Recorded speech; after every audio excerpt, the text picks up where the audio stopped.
আসসালামু আলাইকুম দর্শক, আজকে তৈরি করছি মনাক্কা।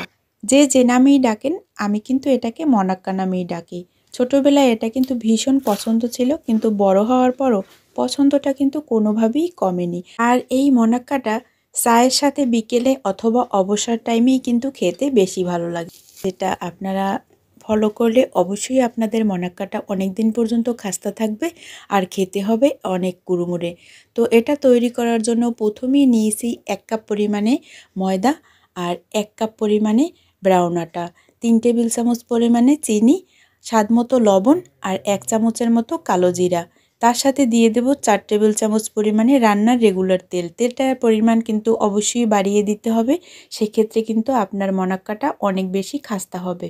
যে গোপন টিপসের কথা বলছিলাম সেটা কিন্তু এই ব্রাউন আটা। এই মনাক্কার সাথে আপনি যত পরিমাণ ময়দা ইউজ করবেন তার অর্ধেক পরিমাণ যদি আপনি এই ব্রাউন আটাটা ইউজ করেন, সেক্ষেত্রে কিন্তু আপনার মনাক্কাটা অনেক বেশি খাস্তা হবে আর মুখে দিতেই সাথে সাথে ভেঙে যাবে।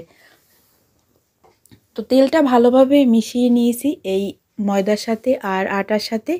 আর তেলটা কিন্তু অবশ্যই ভালোভাবে মিশাতে হবে, সেক্ষেত্রে কিন্তু মনাক্কাটা অনেক বেশি খাস্তা হবে। এখন অল্প অল্প পানি দিয়ে তারপরে কিন্তু একটি ডো বানিয়ে নিতে হবে। আর ডোটা কিন্তু একদমই নরম করা যাবে না, সেক্ষেত্রে দেখা যায় আপনি যখন কাটবেন তখন কিন্তু মনাক্কা শেপ দেওয়া যাবে না আর লেগে লেগে আসবে, তখন অনেক সমস্যায় পড়বেন।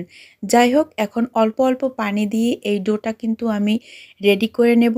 আর এই ডো কিন্তু রেস্টে রাখা যাবে না, সাথে সাথেই বেলে নিতে হবে। তো আরও অল্প একটু পানি দিয়ে ডোটা আমি এখন তৈরি করছি। এখন ডো রেডি হয়ে গেছে। এদিকে কিচেন স্ল্যাবের উপরে কিছুটা পরিমাণে আটা ছিটিয়ে দিয়ে এখন এই মনাক্কার রুটিটা বেলে নিতে হবে। তবে রুটিটা কিন্তু পাতলা করা যাবে না, রুটিটা একটু মোটা টাইপের বেলতে হবে।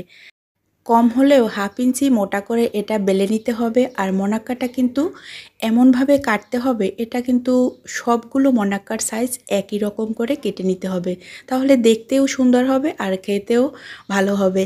এখন এটাকে প্রথমে লম্বালম্বি করে কেটে নেব একটা পিৎজা কাটার দিয়ে, তারপরে আড়াআড়ি করে কেটে নিতে হবে।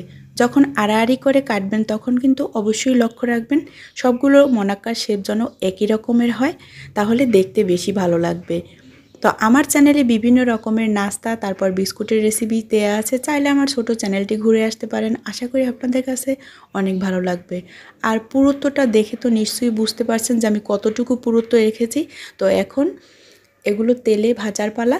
তো এদিকে এরকম স্ট্যান্ডারের উপর উঠিয়ে নিলে তাহলে এগুলো ভাজতে অনেক সুবিধা হয়, আর নয়তো দেখা যায় অল্প অল্প করে দিতে গেলে অনেক সময় বেশি লাগে। তো এইদিকে ফ্রাই প্যানে কিছুটা পরিমাণে তেল দিয়ে হালকা একটু গরম করে নিয়েছি।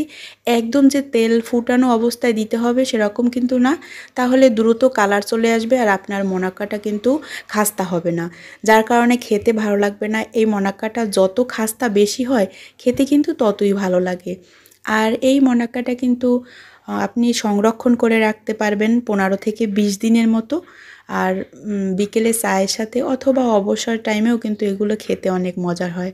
তো এখন চুলার আঁচ মিডিয়াম টু লো করে গোল্ডেন কালার করে ভেজে নেব। যত সময় নিয়ে ভাজবেন আপনার মনাক্কা কিন্তু ততই বেশি খাস্তা হবে আর ক্রিস্পি হবে। তো মনাক্কাটা গোল্ডেন কালার হয়ে গেছে, এখন আমি সবগুলো মনাক্কা তুলে নেব।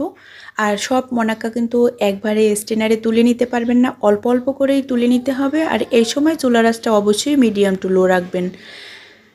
আর যখন আপনি বয়ামে রাখবেন তখন বা এয়ারটাইট বক্সে ভরে রাখবেন তখন অবশ্যই মনাক্কাগুলো একদম ঠান্ডা করে তারপরে কিন্তু রাখতে হবে, সেক্ষেত্রে অনেক দিন খাস্তা থাকবে।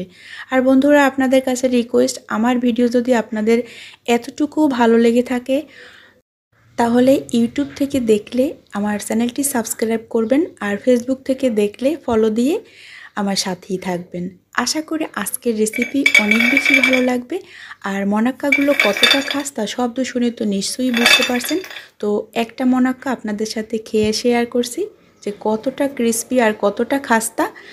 দেখা হবে নতুন পর্বে নতুন ভিডিওতে, ততক্ষণ সবাই ভালো থাকবেন। আল্লাহ।